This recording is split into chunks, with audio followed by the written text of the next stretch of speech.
Menjelang Hari Raya Idul Adha, sejumlah pedagang hewan kurban di Palembang mulai kebanjiran pesanan. Salah satunya terlihat di lapak penjualan hewan kurban di Jalan Gubernur Haji Ahmad Bastari, kawasan Cakabaring.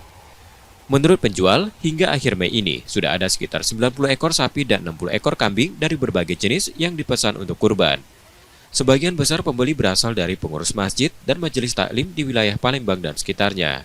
Hewan kurban yang dijual di tempat ini didatangkan dari Lampung.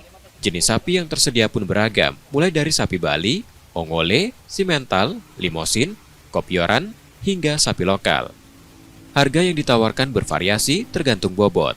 Sapi dengan berat 220 kg dijual mulai 17 juta rupiah, sementara yang berbobot 1 ton bisa mencapai 110 juta rupiah.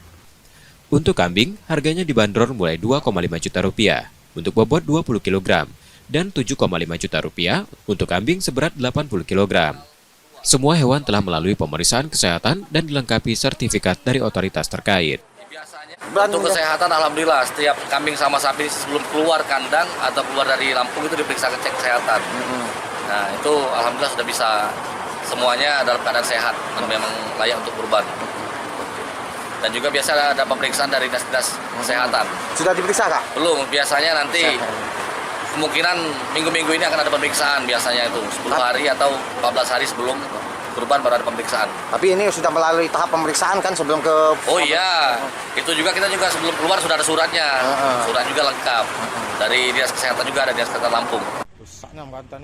Dibanding tahun lalu, penjualan hewan kurban di tempat ini naik sekitar 34%. Penjual memperkirakan lonjakan pesanan masih akan terjadi dalam sepekan menjelang Hari Raya Idul Adha. Yudi Kiswanto, Kompas TV, Palembang, Sumatera Selatan.